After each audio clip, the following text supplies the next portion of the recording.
Peggy 16.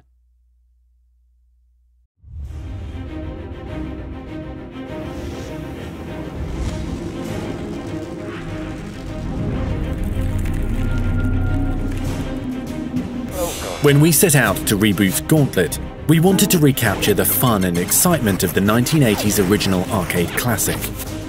Like the original arcade game, this rebirth is a 4-player cooperative dungeon crawler, involving 4 distinct heroes. Like the classic, we have Thor the Warrior. Armed with an axe, he uses brutal close-range melee strikes, including a spinning attack that turns him into a whirling tornado of death. Thyra the Valkyrie is armed with a spear for frontal charges, as well as a shield that blocks assaults and becomes a destructive boomerang when thrown. Questor the Elf is precise in his strikes and can release a volley of arrows and drop tactical bombs. The Elf can also utilize a rolling tumble to quickly dodge attacks and traps. And Merlin the Wizard, who has a variety of magic attacks to choose from. He can blast his adversaries with many spells, including comets of molten lava, shards of ice, and arcing bolts of chain lightning. Some abilities can even be upgraded through perks. For example, Questor's bombs can be upgraded and attached to arrows. Thyra's shield can be improved to reflect enemy fire. In the backstory of Gauntlet, a young wizard, Morak, conjures the gauntlet seeking glory. He is instead trapped within its depths. Using wizardry, he calls on heroes and convinces them to enter the gauntlet and set him free.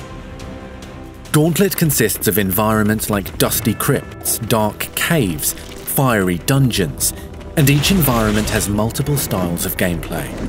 Some dungeon maps are handcrafted experiences with secrets to discover, while other levels are procedurally generated, with death itself chasing players through an unpredictable labyrinth. There are also endurance maps filled with wave after wave of monsters to survive. Inside Gauntlet, players will be able to buy new armor and weapons with the gold they acquire during gameplay. Even more exciting is the ability to unlock relics. Relics are where the big powers lie. Use a mirror relic to create a magic army to fight in the battle. There are relics to freeze your enemies, blow them away in a tornado, set them on fire, increase speed, and many more. Regardless of your skill level, there are thousands of ways to die in the Gauntlet. To survive, seek delicious roast turkey to restore health. How will you die? Hordes of monsters, immortal death, devious traps, or bone-crushing bosses. Perhaps the biggest threat you'll face could be your friends competing for food and gold beside you. You're probably going to get your fellow heroes killed, accidentally or not, but that's okay in the Gauntlet. You actually get perks for dying. You'll be able to show off your status with the leaderboards, ranking your kills, loot, and the fastest time. Replay the board and beat your own scores at higher difficulty settings. On September 23rd, invade the Gauntlet and fight for glory, treasure, and succulent turkey.